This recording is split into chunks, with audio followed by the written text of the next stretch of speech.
Hi, my name is James Bennett.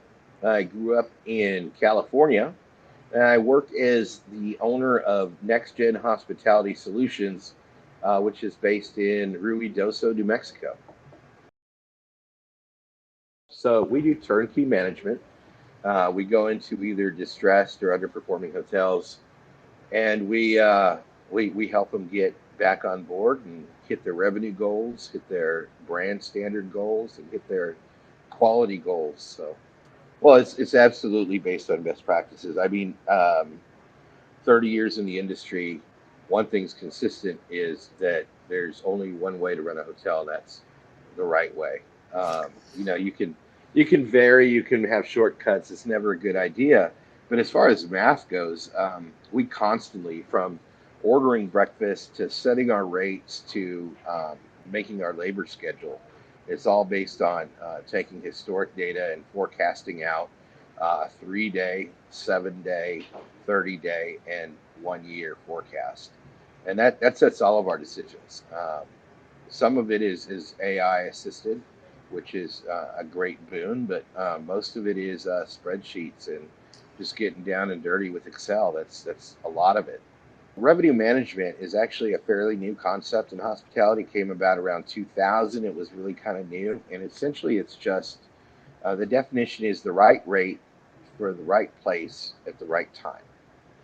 And kind of like when you go to get gas, the next day it might be a different rate. If you go get an airplane ticket, the same thing.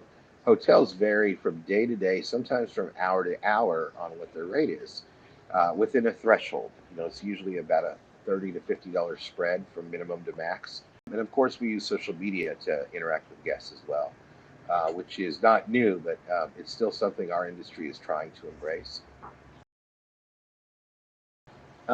There's a thing called the accidental hotelier, and that's actually a large percentage of the people in my industry. I actually worked in a hotel to get through college, and more specifically to be able to get through classes because I worked night audit.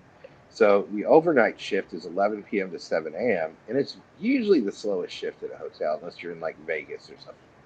And it's a great way to get your classwork done while you're in college, and that's literally the only reason I took the job. And that was 34 years ago.